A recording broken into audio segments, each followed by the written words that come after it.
I'm Dr. Ken Gray, holistic physician. After over 3 decades of healthcare and over 10 years of radio and podcasting, I decided to explore wellness around the world. Join us on this motorcycle-driven journey as we embark on a transformative adventure, discovering healing through travel and connection. This is Maximum Health Road to Wellness. Yeah, brother. Aloha. Hawaii. Feeling the vibes. Sweet smells. Irie heights. So much love in the air. I'm so excited to be here. Every mile covered, I see smiling faces, flowers of all kinds, including my favorite plumeria flowers, beautiful beaches, mountains and trees. Absolutely gorgeous. For our first stretch, this Ducati Diavolo is heading like a champ.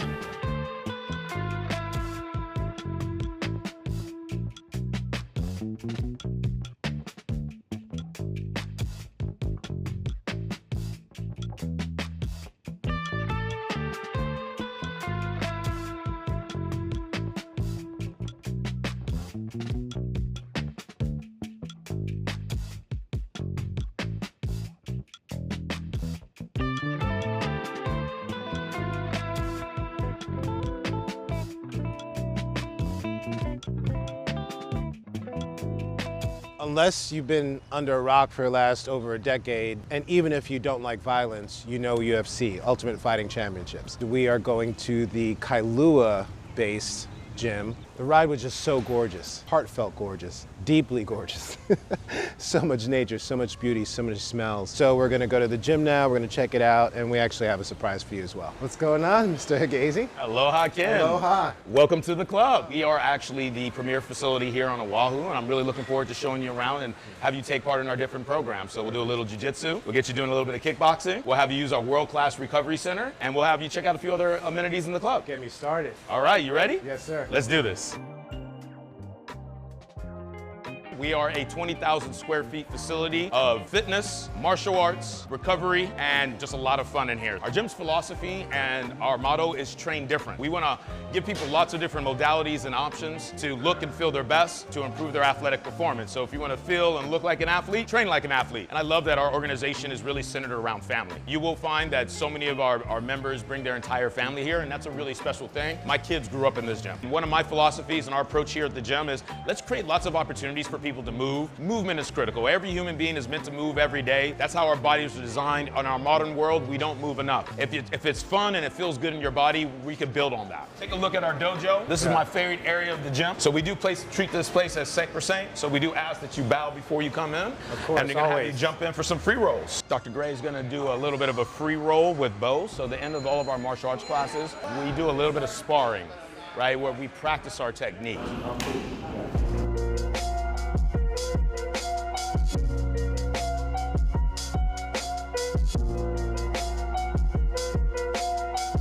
You also find that most people are very humble in our gym.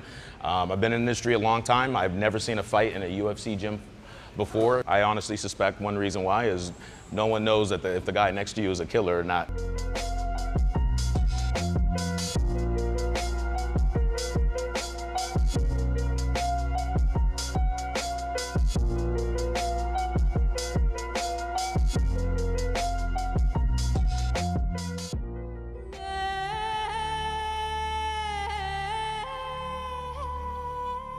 My name's Bo. I started jiu-jitsu when I got sober around 6 years ago. I've been coming here since. I'm in the same lessons on the mat as I do in recovery and through meditation or anything else. These things don't lie.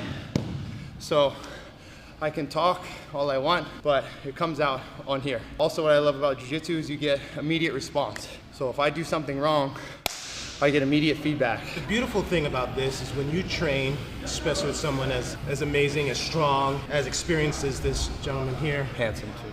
Handsome.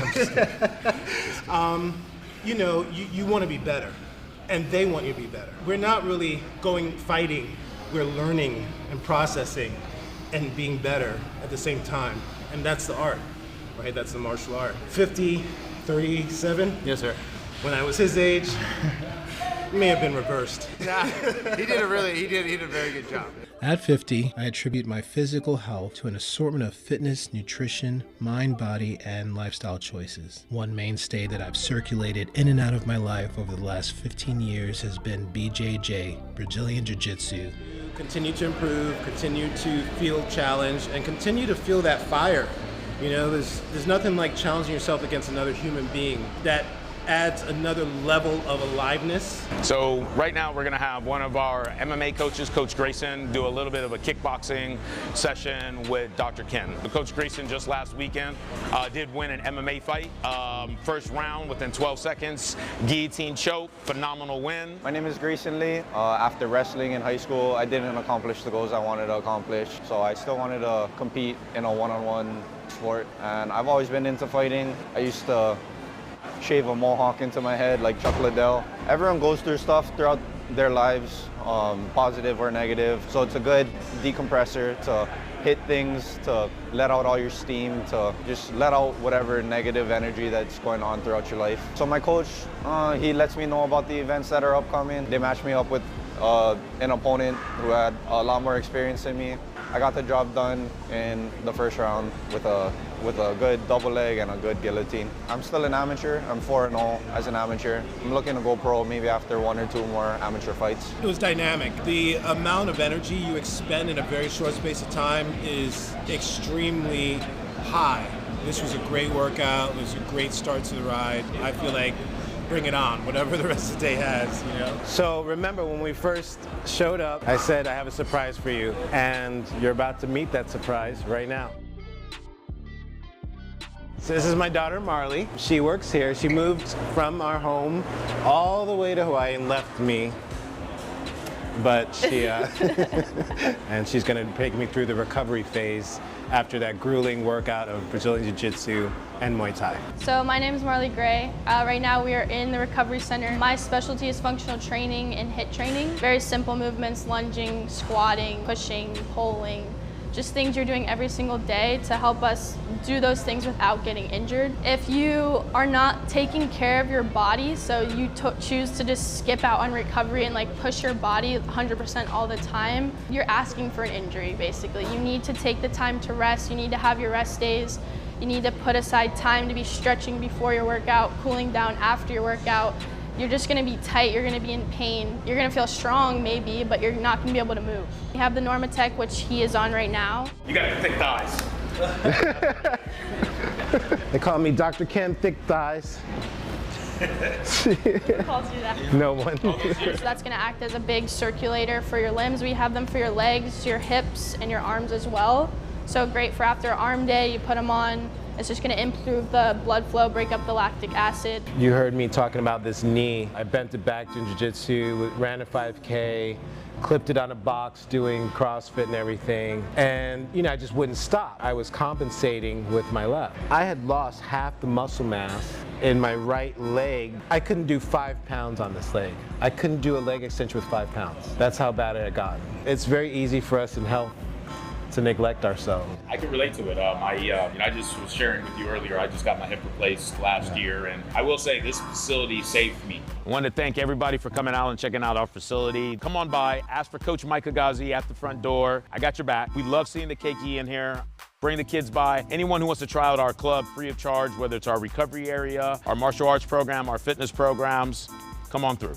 Normally, to recharge and renew after an amazing workout like this, I will stop by my local juice bar and grab something that includes beets, carrots, ginger, celery, and of course turmeric. Today I get to visit a family-based turmeric farm and see how it's all done from start to finish.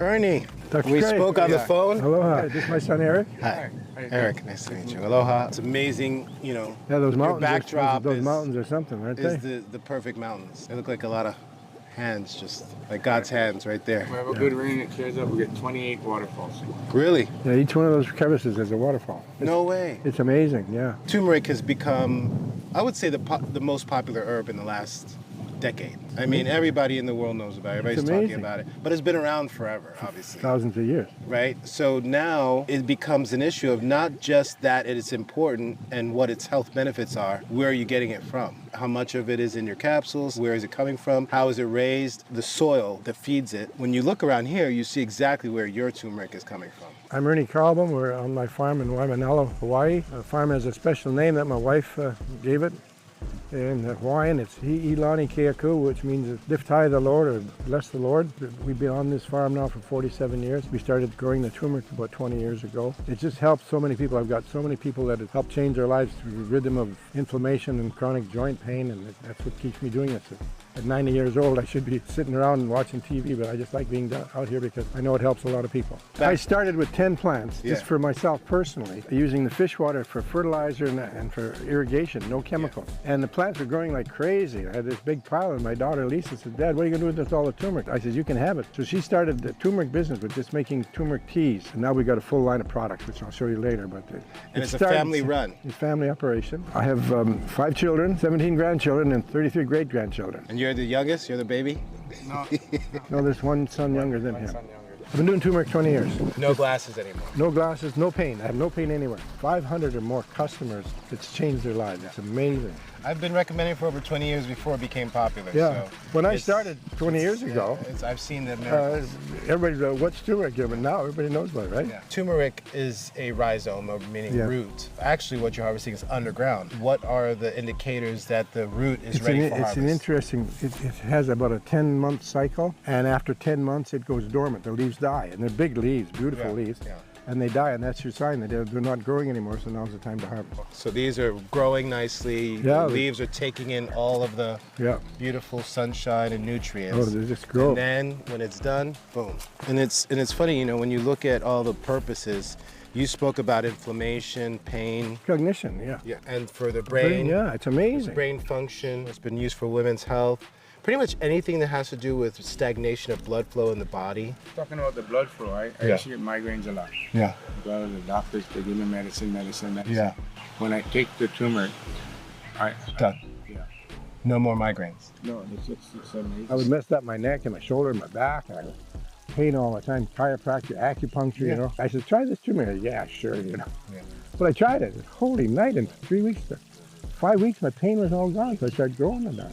So what we do when we harvest it, we have these beds, and we put it on here to let it cure. Oh, perfect. Look at that orange. That's the curcumin. That's the stuff that fights inflammation. What should someone look for when they see a turmeric root? I mean, this is... The color. The color. I want a good, strong color in the center. Good, strong... Orange color. Orange. That's the curcumin. You're almost there. Almost there. Not quite. This is better. In each pod that we harvest, there'll be like 10 or 12 of these, and there'll be 4 or 5 what we call mother plants. Oh. That's what we plant. It's got the root on. You can plant this, but it doesn't produce as much. See, because it's got the root. That's what a mother turmeric plant looks like. That's what we plant. They communicate with each other. I don't know how they do that. And then they produce a mother plant. So every pod will have 4 or 5 mother plants. It's amazing. So that you can expand the production like... That's real intelligence. We don't need artificial intelligence. We have real intelligence. It's beautiful how healthy and vibrant everything grows here. The reason is simple. Everything is done with aloha, aka lots of love, ohana, family, and God's great volcanic soil, rich in nutrients. We take the turmeric out of the field and we put it in a cement mixer with water, and it cleans it off, and then we boil it. We have this commercial slicer, and she slices it into these, and then she'll put it on trays and put it in a dryer. And from this stage, it'll go into a grinder, the mill that makes it into a powder. And we store it in these jars, and then they make the different products with it. One of our most popular items, it's honey with turmeric, ginger, and cinnamon. This is Grandpa's honey. Grandpa's healthy honey, yeah. That was the second item we came up with. And it is so popular. People just use that in a tea or in their coffee or as a spread. Right. This is mine, pure turmeric with a little pepper in it. And, so they put dyes in here probably. They put, actually, if you read the label, they put silicone, magnesium stearate, and other coloring. Pure turmeric. What it looks like without coloring, this is with added coloring. This is pure, not pure. This is got what they call fillers. So the #1 product is Grandpa's healthy honey, as well as his capsules. These are his number ones right here. I like to use the soap because I live in Hawaii. I go to the beach every day. So our dark spots and places we want to tan, we like to keep that clean as women. Also for acne scars, balancing the pH of your body as women, we want to be clean in all areas. Oh, Diane, we have a lady, one of Ernie's good friend, but over the years her hands was literally stuck like this for a long time, and she used to drive her car like this. So she took these capsules here, these capsules, it took less than 2 weeks for her hands to start really releasing. Today she's right back at it and she's all good, she drives.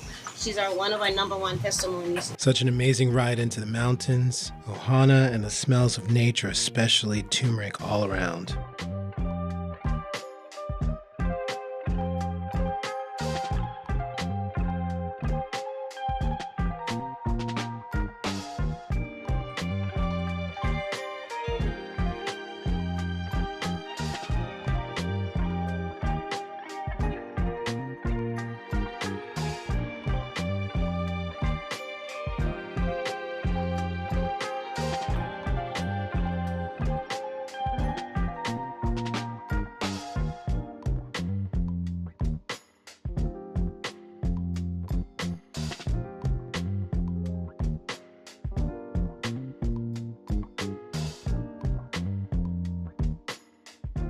You've met Marley, now meet some of the rest of my family. A few are still missing. They've been busy all day, so we decided to catch up at the Byodo-In Temple. We just made it to Valley of the Temples, a sacred place, a place where we're surrounded by burial grounds.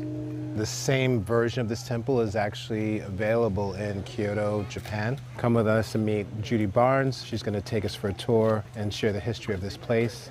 So, this is most of my Ohana. Yes. There are so many historical temples and spiritual sites throughout the islands of Hawaii. I wanted to visit this one, in part because of its location in the Valley of the Temples and its Japanese architectural influence, along with Buddhist art and serene gardens. Byodo means equality, In means temple. Okay. So it's Byodo-In Temple of Equality. Mm-hmm. It's built to commemorate the first Japanese settlers in Hawaii. When you look at temples such as the one behind us, it's almost like you walk in there and it makes you reflect on yourself. It makes you become more present in yourself so that you can feel the universe, God, and everything in yourself. Correct. So a lot of people have never even been or seen a temple. When you encounter them and start explaining to them, they settle in themselves. For instance, you'll have a family come over and the kids are just crazy, and they walk over the bridge and all of a sudden they get very, very calm, Yeah. Or people walk over and they start to feel the spirit of it, where they say, there's something here, and I'm like, there is something here. A lot of something here. Yeah, there's lots here, yeah. So how long has this been here? This was the one that was carved in Japan with the temple in 1968, and it's black lacquered and gold leaf over it.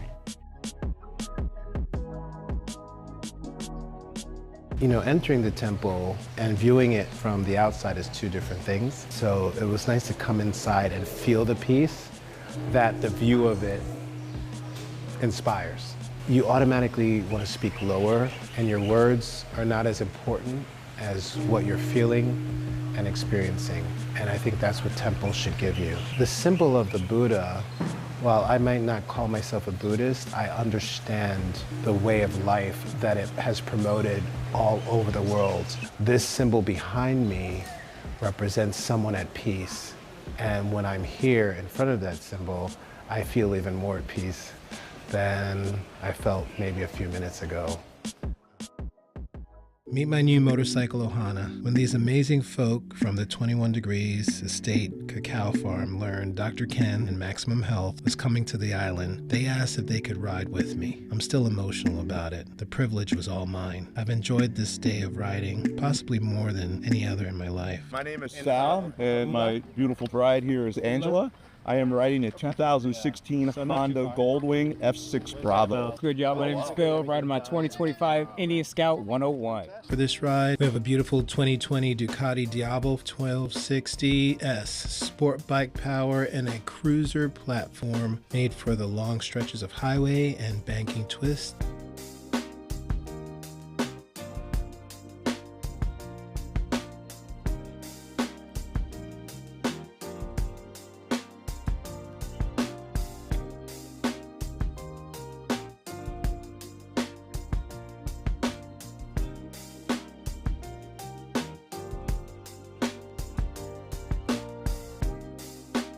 We met Mike and Maria at a mutual friend's party. They invited us over for a volunteer opportunity to experience the cacao farm and the whole process. We've been coming ever since. It's been over a year and a half. Been a volunteer here for a little over 8 years. A friend of mine had stumbled across this farm. When I heard all about it, I was quite jealous, and so whenever I had a free weekend, I made sure I was coming out here, and I haven't stopped ever since. So here in Hawaii, it's customary to present a lei gift from recipient to the visitor, and usually you greet both sides like Thank this. you. And you're exchanging ha. Aloha means you're exchanging breath.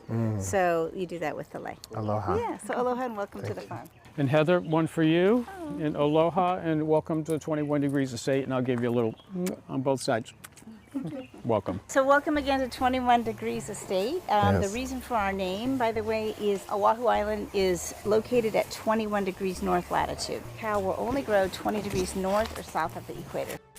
Hawaii's only been growing cacao for 25 years. Less than 1/100th of 1% of the world's cacao is what we're doing in Hawaii, and yet known around the world as some of the best in the world. So this property is 10 acres, and I have almost 700 cacao trees. The very first year that we harvested pods out of, at that time, 550 trees, we harvested 100 cacao pods, and today I'm in the neighborhood of 16,000. One cacao pod is one bar of chocolates. And on harvest day, walking through every single tree every single time, selecting which one's going to get harvest on that day. That's a lot of work, and wonderful volunteers coming here, just like my buddies Sal and Angela and Phil, and typically about 24 volunteers, 3 teams, clipping team, collecting team, cracking team, and that's been a wonderful surprise of just the wonderful people. Wonderful people come to visit, like our group today. It looks like this every single day of the year, with all these trees covered in leaves and covered in buds and flowers and tiny pods and growing pods and ripe pods.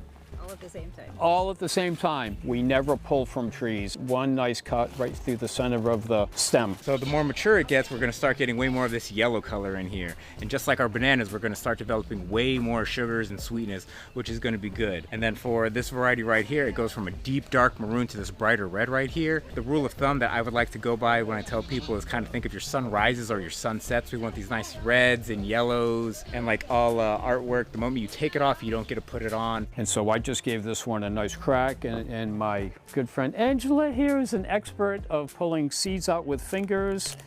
This is what we want every single one to look like, and you can tell all these seeds are going to come out one at a time, and that's what we want to do every time. And when you go to grab the seed, you want to try and make sure that it's just the seed. None of the fibrous material between None of the fibrous material Okay. between. So the texture is smooth. It's not as slick as you would think. I mean, it is slick, but it's a little, not as slimy. It's more silky. And you can eat them just the way they are. Really? No, told me twice. I love this. I could eat this just as like a fruit. Yeah, it's very tasty, just like this. Are there any stories of how it went from someone sitting around eating this happily and figuring out that you could do something with what's inside? Bright, beautiful fruit. Oh, that looks like that might be good, tasty. Open it up, start eating it like this, and save a little bit in their knapsack for later on. Continue on their journey, and the enzymes naturally start to ferment. So now, then they pull it out of their knapsack 3 days later. Wow, wait a minute, something's happening here. Yeah. So now you're probably wondering, how do we get from this to chocolate? And there's a lot of steps in the She meantime. just told me you put it in your pocket. Yes, You're right. on a yes, journey. Yes, and that is the first step, is fermenting. We turn seed into bean, 12 days of fermenting, and then anywhere from 5 days to another 14 days of drying. But this is the goal here. I could probably, open this up, and basically nibs just kind of falling out of the bean, just like this. You can basically see nibs right there. And then give the nibs a try. I feel myself getting younger by the minute. But nibs, as you know, are so healthy because you're getting no sugar added. It's just pure cocoa and all the wonderful health benefits. So the first one I want you all to try, actually, I'm just going to hand this to you right here to taste. Thank you. Do you see the color on the top? What Yeah. does that maybe indicate to you what it That might looks be added like to it? a little bit of turmeric. Yes. I love how that flavor, it's not It's not as harsh as turmeric. Exactly, turmeric. yes. Based on differences in temperature throughout the year-long growing season, cacao will respond to those changes, whether it's rainfall, temperature, whatever, and that's reflected in the flavor profile. So as you taste this one from spring, what do you taste? No bitterness, really light, almost floral. Yeah, because I was thinking maybe it's suggestive, but it's not. It's there. It's floral. It's floral, it's fruity even, and some people taste like banana, or they'll taste like a tart fruit, even dark chocolate. We don't always associate with brightness or fruitiness, and so you get that in this. And this is bright. Let's taste the autumn now. Tell me, as you taste it, what you notice that's different, even though everything else is identical except the time of the season in which it was harvested. Smooth and milky, but you get some bitterness, a tad. It's a little deeper than the other one, right? It's got more depth and milkiness. Yeah, this doesn't have floral. This has like, earthy. To me, a little bit, even towards the berry. You'll get a little hint of a caramel toffee. But what's so interesting, I think, when we compare the two, is that they are, again, same trees, same harvest year, same process throughout, but really responding to, in this case, mostly kind of climate differences. So winter harvest, huh? This one, it tastes butter off the top. Super creamy. Yeah. A lot of times we'll get people that come to the farm and say, you know, I'm not a dark chocolate fan because it's just too bitter for my taste. Yeah. But that's because most of the sourceable cacao is a particularly bitter type of cacao. About 96% of all the world's sourceable cacao that's grown is grown as commodity grade or bulk cacao. Once you eat something of this caliber, it's going to be hard to go back. For all of you luxury seekers that also value health, this is where you find it. And now we have a very, very special wine. This is the piece de resistance. We would like to think so. 85% cacao. We think our cacao is of a caliber to really carry the day. Have a high. This might as well be solid gold. So give that one a try. Sure. And let us know what you think. It's delicious. There's no, you can't critique that. It's nature at its finest. Any bitterness? No. Any astringency? And we know it's good, right? We know it's great. Yeah, wonderful. It's a great joy for people to come here and enjoy what we're making. Thanks for letting me bring my family. Yeah, it's a great pleasure. Thank you for bringing us into your home, you know. Our great pleasure. And giving us this amazing tasting and teaching us what real chocolate should be. Chocolate and my children was an easy pairing for this episode, and good chocolate is one of the many ways I remind my wife that I'm thinking of her. I've made it a habit to include my children in most of my travels, and besides keeping me young, their health and wellness is a direct link to my health and wellness. Their happiness adds to my happiness, and I'm very happy right now. And part of me is trying to stop time to hold on to every second. Ohana, a Hawaiian word, is one's extended family, creating, caring, and loving familial-like relationships with more than just blood relatives. For me, Hawaii has always been a home away from home. There's so much aloha here. You can just reach out your hands and feel it. However, you have to reach out with the right hands, see with the right eyes, listen with the right ears, and speak with the right voice. And when you do, the island and all of your Ohana will be right there, waiting with open arms. Thank you for joining us on this road to wellness. Aloha.